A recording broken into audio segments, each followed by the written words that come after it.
기자들이 가장 핫한 기업을 찾아가는 시간이죠. 주주클럽. 오늘은 증권부 박승원 기자 나와 있습니다. 안녕하세요. 안녕하세요. 네. 어떤 기업 다녀오셨어요? 네, 제가 다녀온 기업이 이번에 이제 지난해 말 상장했죠. 네. 이지 웰페어라는 복지 서비스 전문 기업을 다녀왔습니다. 복지 서비스 전문 기업이요. 네. 안 그래도 거기 다녀온다 그래서 이지 웰페어 딱 쳐봤어요. 네. 그랬더니 3억 원을 들여서 워크숍을 괌으로도 다녀왔다. 네, 뭐 임직원 이런 200여 명. 네. 기사가 딱 떠 있더라고요. 그래서 그냥 살짝 살짝 심란해지면서 네. 예, 오늘 진행 잘해야 되겠다. 네. 네, 마음을 가다듬고 어떤 기업인지 한번 제대로 알아보겠습니다. 다녀보니까 분위기가 어때요? 그렇게 뭐 3억 원이나 들여가지고 워크숍을 다녀온 기업. 네, 뭐 분위기야 뭐 네. 워낙 그 회사 분위기가 워낙 밝아서 네. 다른 일반적인 그런 기업들의 이제 사무실 같은 경우 보면 너무 약간 좀 되게 조용하고 침침하고 이런 좀 그런 느낌이 많은데 네. 거기는 상당히 활기차고 밝은 분위기가 좀 연출되고 있더라고요. 신입사원들도 네. 좀 더 좋은 신입사원들이 들어올 것 같아요. 네, 이런 그렇습니다. 것들이 홍보가 되면서 네. 상장된 지 얼마 안 됐죠? 네, 그렇습니다. 이지웰페어는 지난 2003년 설립 때 지난해 12월 코스닥 시장에 상장한 선택적 복지 전문 기업입니다. 선택적 복지란 공공기관이나 기업이 근로자에게 제공하는 복지 혜택을 정해진 범위 내에서 근로자가 직접 선택할 수 있게 한 제도를 말하는데요. 네. 예를 들어 A기업이 이지웰페어에 복지 예산을 위탁하면 이지웰페어는 근로자들에게 예산에 맞는 복지 포인트를 지급하고 근로자는 이 포인트로 다양한 상품과 콘텐츠를 이용할 수 있게 되는 겁니다. 네. 그러니까 복지 포인트 제도를 이렇게 뭐라 그럴까요? 뭐 쓰도록 만드는 회사인가요? 온라인 뭐 네, 이런 걸 오프라인. 중개해주고 이런 네. 걸 좀 사용할 수 있게 그런 콘텐츠를 제공하는 회사라고 보면 될 것 같습니다. 네. 굉장히 이게 언제 생긴 회사라고요? 2003년에 2003년에 설립됐습니다. 네. 그러니까 이런 제도, 이런 회사가 2003년에 세워졌다는 게 굉장히 놀라워요. 네. 그러니까 저희는 사실 복지 사각지대에 놓여 있잖아요. 네. 그러다 보니까 이런 제도가 있었다는 것도 사실은 조금 생소한데 네. 이런 서비스를 전문적으로 2003년부터 해온 기업이네요. 네. 그래서 또 아까 방금 전에 좀 말씀드렸던 것처럼 이제 그렇게 이제 그 직업 근로자들이 이제 콘텐츠를 이용할 수 있게 하는데요. 근데 이 과정에서 이지웰페어가 온 오프라인 사용에 따른 수수료와 복지 포털을 통한 자체 제품 판매에 따른 매출로 수익을 올리고 있는 겁니다. 그러다 보니 온라인 복지관을 통한 콘텐츠 매출액이 이지웰페어 전체 매출의 90%에 달하고 있습니다. 네, 현재 이지웰페어는 삼성그룹, LG그룹, 경기도 고육청 등 민간 및 공공기관 850여 개 고객사를 두고 있고요. 임직원 수로는 140만 명, 위탁 복지 예산 9천억 원을 아웃소싱하고 있는 복지 서비스 1위 기업입니다. 야, 삼성, LG 뭐 굵직굵직한 기업들이 뭐 다 여기 이제 고객 거래처네요. 네, 그렇습니다.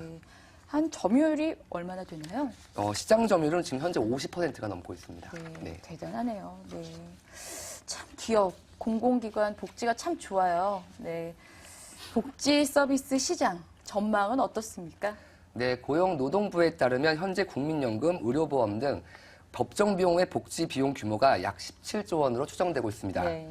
지난해 말 기준 이지웰페어처럼 선택적 복지 서비스 전문 기업을 통해 아웃소싱된 규모가 1조 8천억 원에 달하는데요. 네. 매년 2천억 원 규모의 아웃소싱 시장이 열리고 있고 오는 2016년에는 4조 원 규모까지 시장이 성장할 것으로 전망되고 있습니다. 야, 지금 1조 8천억 원 규모인데 2016년이 되면 4조 원까지 성장을 할 것이다. 네, 그렇습니다. 그런데 이 이지웰페어라는 기업은 50% 이상의 점유율을 차지하고 있는 네. 그런 기업이네요. 네. 그래서 이제 여기에 이제 최근에 좀 이슈가 좀 컸었죠. 그 통상임금 판결로 인해서 정부의 기업복지 예산도 더욱 늘어날 것으로 좀 기대되고 있는데요. 네. 그래서 이와 관련해 김상용 이지웰페어 대표의 설명을 좀 들어보겠습니다. 네. 근데 아직도 GDP 대비해서 이 정부의 복지 분야에 대한 지출 규모는 선진국 대비해서는 반 수준도 안 됩니다. 그래서 이 사회복지 예산도 계속 늘어날 건데 저희 같은 이제 복지 서비스 전문 기업을 통해서 이런 효율성이나 효과성을 제고시키기 위한 어떤 아웃소싱은 앞으로도 계속 늘어날 것으로 그렇게 봅니다. 대표님 인상이 굉장히 선하시네요. 네, 그렇습니다. 네, 복지 잘해주실 것 같이 생기시네요. 근데 제가 궁금한 게 통상임금 판결로 인해서 정부의 기업복지 예산도 더욱 늘어날 것이다. 네. 이런 이제 전망을 했는데 통상임금 판결과 이지 웰페어와는 무슨 관계인가요, 대체? 네. 그러니까 일반적으로 기업들이 이제 이번에 판결로 상여금이나 네. 뭐 성과금 이런 게 이제 뭐 식대 이런 네, 그런 것들이 게 다 이제, 예. 통상임금에 포함이 되는 됐는데, 거죠. 네. 근데 이제 기업 입장에서는 그게 비용이 부담이 되니까 네. 이제 그런 거를 직원들의 복지로, 이렇게 약간 복지 혜택으로 카드 같은 이런 그런 식으로 약간 넘기는 그런 움직임이 좀 크다고 하더라고요. 그래서 아. 그런 식으로 하다 보면 아무래도 이런 복지 그런 포인트라든가 이런 거를 네. 중개해주고 운영해주는 이제 이지 웰페어가 수혜를 입을 수 있다는 그런 전망이 나오고 있습니다. 네. 일종의 꼼수라고 볼 수도 있겠네요. 뭐 이게 약간 네. 임금을 조금 더 줄이기 위해서 네. 이걸 뭐 식대라든지 뭐죠? 뭐 교통 보조비 이런 거 포인트로 하겠다 네. 뭐 이런 거네요. 뭐 어떻게 보면 그럴 수도 있는데요. 네. 한편으로 좀 다르게 보면 그래도 같은 이제 임금 어떻게 큰 틀에서 보면은 그게 좀 임금으로 들어갈 수 있기 때문에 크게 뭐 직원분들한테는 크게 나쁘진 않을 것 같습니다. 아무래도 사용하는 건 마찬가지라서. 네. 네. 저희가 또 임금에 좀 민감하다 네. 보니까 약간 격분하게 되는 네. 그런. 네. 말씀하신 뭐 아웃소싱 복지 서비스 이제 확대될 거라고 하는데 그러면은 이제 이지 웰페어가 수혜 받을 수 있는 강점 어떤 것들이 있습니까? 네, 앞서 말씀드린 것처럼 시장 점유율이 50%가 넘는 복지 서비스 1위 기업이라는 네. 게 가장 큰 강점으로 꼽히고 있습니다. 이지 웰페어처럼 복지 서비스를 제공하는 기업이 현재 4개나 있지만 온라인 비즈니스 특성상 1위 기업의 경쟁력이 집중되는 특성을 보이고 있는데요. 네. 1위 기업이다 보니 고객들이 몰리고 그러다 보니 이지 웰페어를 통해 복지 서비스를 제공하고 싶어하는 공급 업체나 제휴 업체가 증가하게 됩니다. 네. 제휴 업체 증가로 상품의 다양성과 경쟁력이 확보되면서 네. 고객 만족도 향상과 함께 또 다른 고객을 끌어오는 선순환 구조가 형성되는 겁니다. 네. 예, 여기에 지난해 코스닥 시장 상장으로 기업의 인지도가 향상되면서 영업 활동에 도움이 되는 점도 강점으로 꼽히고 있습니다. 그럴 것 같아요. 진짜 상장되면서. 네. 근데 이런 기업들 그러니까 경쟁사로는 뭐 어떤 것들이 있나요? 일단 대기업 같은 경우는 SK 플래닛이 네. 있고요. 그러니까 SK 그룹 이제 계열사고요. SK 플래닛도 네. 이 사업을 하고 네, 있군요. 같은 하고 있고요. 네. 그리고 국민연금관리공단 이쪽도 약간 이런 쪽 이지 웰페어 비슷한 그런 사업을 좀 하고 있습니다. 네. 네.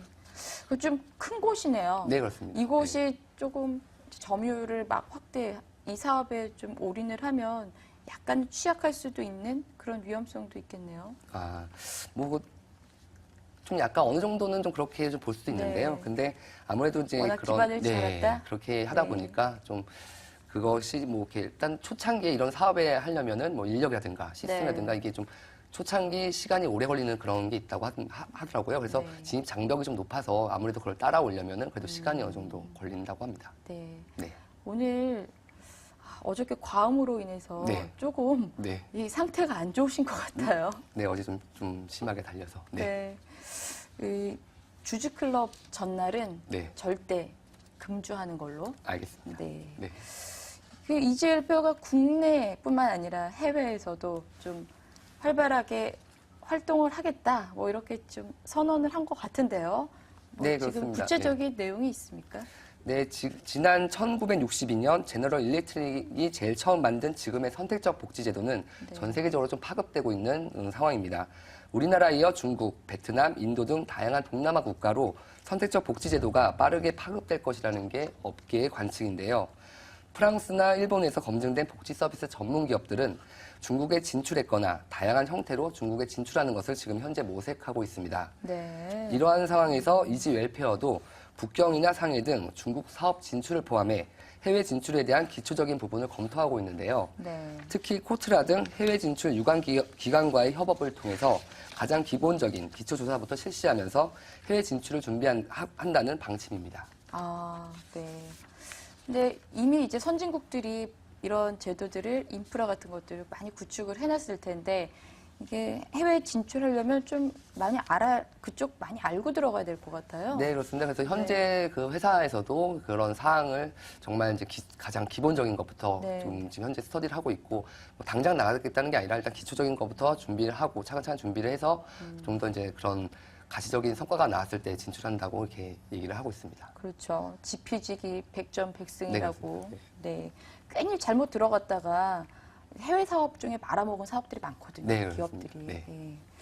그렇습니다. 실적이 숫자 나온 김에 실적 얘기 좀 해볼게요. 실적, 이지 웰페어 실적 어떻습니까? 네, 이재회표는 지난해에도 좀 실적 호조세를 계속 보였는데요.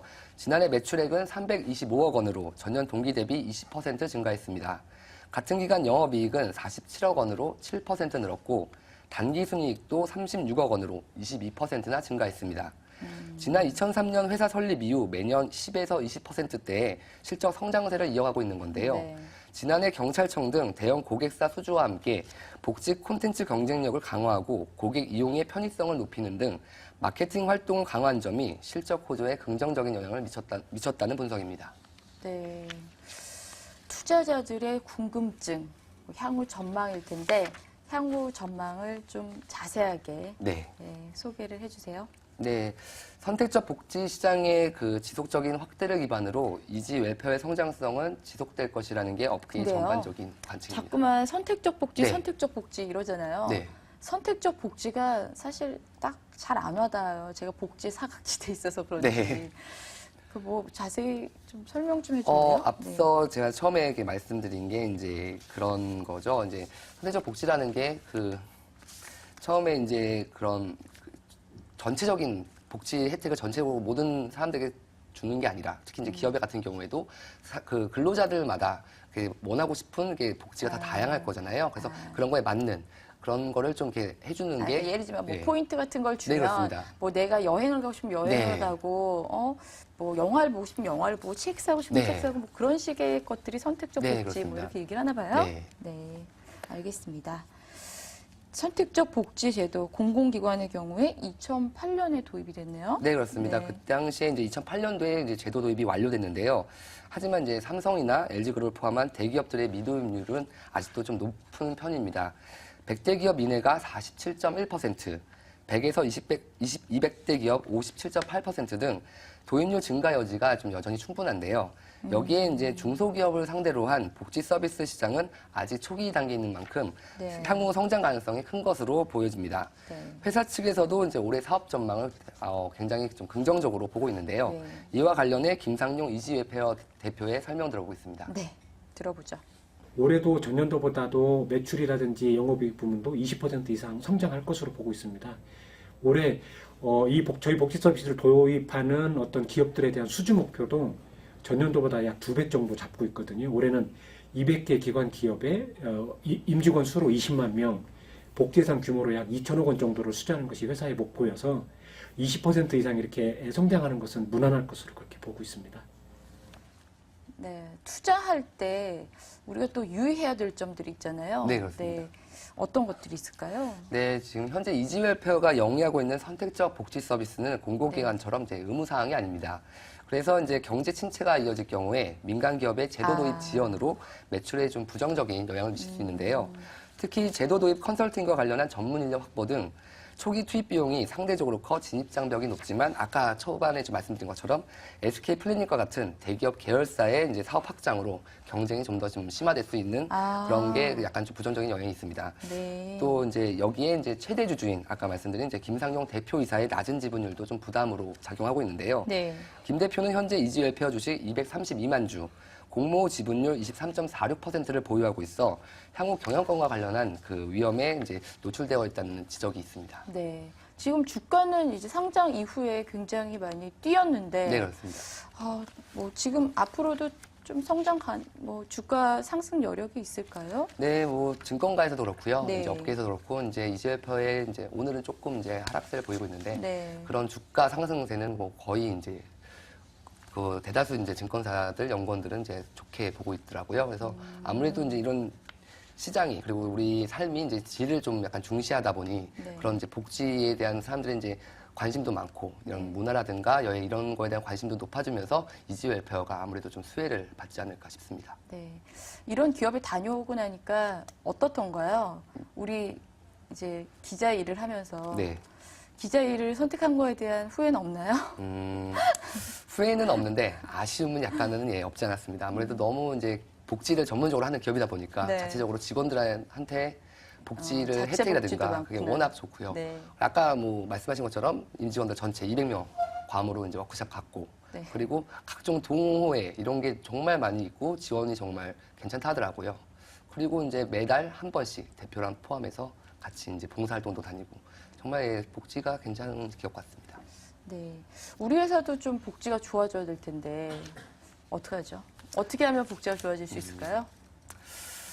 어려운 문제라 그것까지는 제가 언급하기가 좀 저희는 뭐 자발적으로 그 10대도 반납했잖아요. 아주 자발적으로. 그죠? 네. 예. 네. 회사의 어려움을 뭐 이렇게 함께 하자 이래가지고 그렇습니다. 뭐 임금 동결도 자발적으로 저희가 동의를 하고 저희는 이렇게 자발적으로 열심히 일을 하고 있습니다. 네. 지금까지 주주클럽 박승원 기자 수고하셨습니다. 네, 감사합니다. 네, 기고만장 오늘 여기까지 준비했습니다. 시청해주신 여러분 정말 너무 감사드리고요. 저는 내일 더 알찬 내용으로 찾아뵙도록 하겠습니다. 고맙습니다.